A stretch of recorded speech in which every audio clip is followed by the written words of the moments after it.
1937, the year of the fire in the sky, the missing hero, and the Roosevelt Recession. Welcome to 1937. If 1936 felt like we were finally climbing out of the hole, 1937 is the year we realized the ladder was missing a few rungs.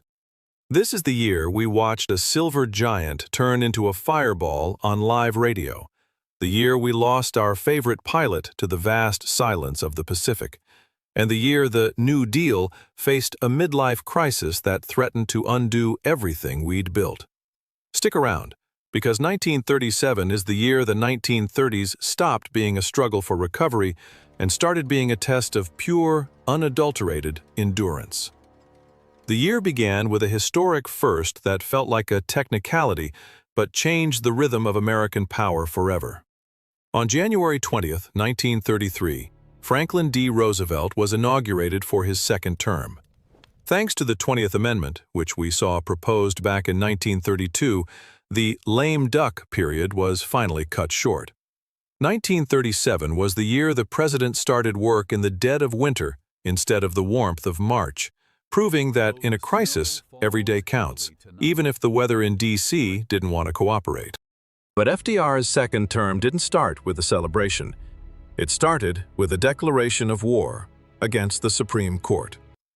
In February 1937, frustrated by the 9 old men striking down his laws, Roosevelt proposed his court-packing plan, wanting to add 6 new justices to the bench.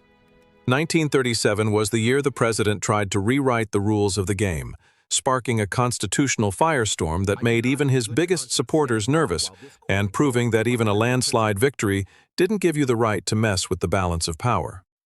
While the politicians were arguing, the world of aviation was hit by a disaster that felt like the end of an era. In May 1937, the German airship Hindenburg burst into flames while docking in Lakehurst, New Jersey. With Herb Morrison's voice crying, "Oh, the humanity!" over the radio waves, the world watched the dream of the giant Zeppelin vanish in 34 seconds of terror. 1937 was the year the Silver Palaces left the sky forever, reminding us that for all our technological pride, we were still just one spark away from catastrophe. But the sky wasn't done taking its toll on our heroes. In July 1937, Amelia Earhart and her navigator, Fred Noonan, vanished over the Central Pacific during their attempt to fly around the globe. Despite the largest search in naval history, not a single trace was found. 1937 was the year America lost its most daring daughter to the sea, beginning a mystery that would last for a century, and turning a leather-jacketed pilot into an eternal symbol of the courage it takes to chase the horizon. If you wanted a symbol of human triumph to balance out the loss, you looked toward San Francisco. In May 1937, the Golden Gate Bridge officially opened to the public. It began with Pedestrian Day, where 200,000 people walked across the span before the cars were allowed on. 1937 was the year we finally hung a necklace of orange steel across the mouth of the bay, proving that even in a depression, we could still build something so beautiful and so strong that it would define the American West for generations. In the world of labor, the sit-down strategy we saw start in 1936 finally paid off in a massive way. In February 1937, General Motors officially recognized the United Auto Workers, UAW. It was a total victory for the men who had occupied the plants in Flint. 1937 was the year the Big Three started to crumble in the face of organized labor, turning the American factory into a place where a worker's voice actually mattered, even if the companies fought back with everything they had. But the companies did fight back, and sometimes it turned deadly. In May 1937, during the Little Steel strike, police opened fire on a group of unarmed protesters in Chicago in what became known as the Memorial Day Massacre.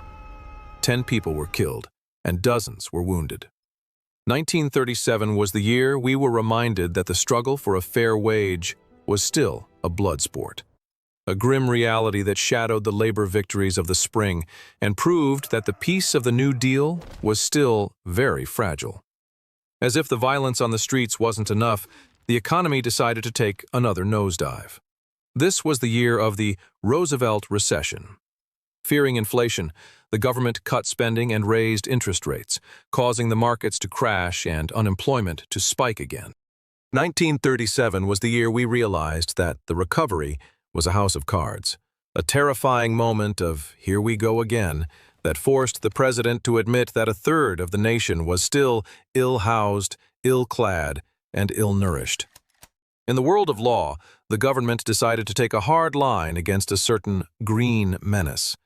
In August 1937, the Marijuana Tax Act was passed, effectively criminalizing the drug across the country. Led by Harry Anslinger, the campaign used reefer madness stories to convince a nervous public that the plant was a gateway to chaos.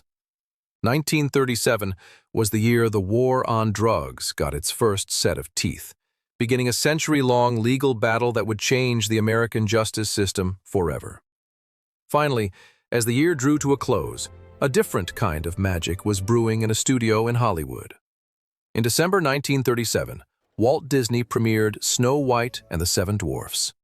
Everyone called it Disney's Folly, thinking no one would sit through a feature-length cartoon. They were wrong. 1937 was the year we realized that animation wasn't just for kids. It was a new form of high art, giving a nation stuck in a recession a fairy tale ending that we desperately needed to believe in. While the smoke was still clearing from the Hindenburg, a different kind of thunder was shaking the city of Chicago.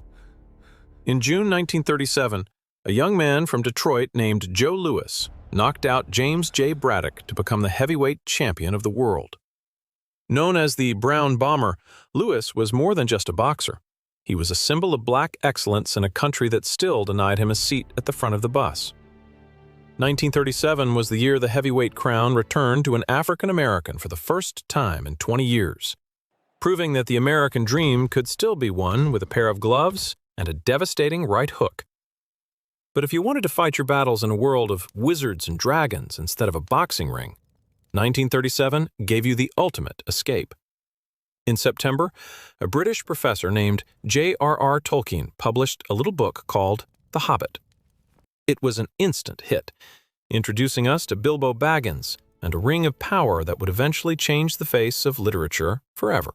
1937 was the year we realized that when the real world gets too heavy, there's nothing like a journey to Middle-earth to remind us that even the smallest person can change the course of history. Back in the real world, the medical field was making a breakthrough that was literally a lifesaver. In 1937, Bernard Fantis established the first-ever hospital blood bank at Cook County Hospital in Chicago. Before this, blood transfusions were a frantic person-to-person emergency. 1937 was the year we learned how to store the gift of life in a refrigerator, turning a medical miracle into a reliable system that would save millions of lives on the battlefields and in the operating rooms of the future. In the world of the Supreme Court, the 9 old men finally blinked. In a move known as the switch in time that saved 9, Justice Owen Roberts shifted his vote in March 1937 to uphold a state minimum wage law. It was a massive victory for the New Deal and essentially killed FDR's court-packing plan. 1937 was the year the judiciary decided that if it couldn't beat the president's agenda, it might as well join it, proving that even the highest court in the land wasn't immune to the pressure of a changing country. While the lawyers were shifting their votes, the American dinner table was shifting its menu. This was the year that Hormel Foods introduced a blue canned product called Spam. It was cheap, it didn't need a fridge, and it was the perfect depression-proof meat. At the same time, Kraft introduced its macaroni and cheese dinner. 1937 was the year we mastered the art of the box dinner, proving that even when we were broke, we could still have a hot meal for 19 cents, beginning a culinary tradition that would feed a nation of soldiers and students for the next century. But as we were stocking our pantries, the world across the Pacific was setting itself on fire. In July 1937, the Marco Polo Bridge incident sparked the full-scale invasion of China by the Empire of China. This was the real beginning of World War II in Asia, a brutal, relentless conflict that would eventually draw America into its orbit. 1937 was the year we watched the Far East erupt in violence, realized that the ocean was no longer a big enough wall to keep the rest of the world's troubles at bay. To stay ahead of the coming chaos, science was giving us new ways to move through the world. In 1937, Wallace, Carruthers, and DuPont patented nylon, the first truly synthetic fiber. It was stronger than silk and cheaper to make, and it would soon change everything from women's hosiery to the parachutes that would drop men into Normandy. 1937 was the year we officially entered the age of plastics, proving that the laboratory could create a future that nature never intended. In the skies, the way we hovered was about to change. In 1937, the German Focke-Wulf FW-61, the first truly practical helicopter, was demonstrated by pilot Hanne Reich, who even flew it indoors in Berlin. While it wasn't an American invention, it fascinated the U.S. military and engineers. 1937 was the year we realized that the airplane didn't always need a runway, opening the door to a new kind of vertical freedom that would eventually redefine everything from medical rescues to modern warfare. Back on the ground, the U.S. government was trying to put a floor under the American workers' poverty. This was the year the Fair Labor Standards Act started its long crawl through Congress, aiming to set the first-ever national minimum wage and a 40-hour workweek. 1937 was the year we started to argue that a person's time was worth a specific amount of money, a radical idea that promised to turn the working poor into a stable middle class, if we could only get the politicians to agree on the price. Finally, as 1937 drew to a close, the mood was one of exhaustion and uncertainty. We had watched the Hindenburg burn, we had lost Amelia, and our banks were feeling the Roosevelt Recession. But we also had Snow White on the screen, Joe Louis on the throne, and a Hobbit in our hands. 1937 ended with a nation that was no longer roaring, but enduring, standing on the edge of a global storm that no amount of New Deal planning could prevent. Stick around, because 1938 is coming, and it's bringing the War of the Worlds radio panic, the first March of Dimes, and a man named Superman who was about to show us what a real hero looked like.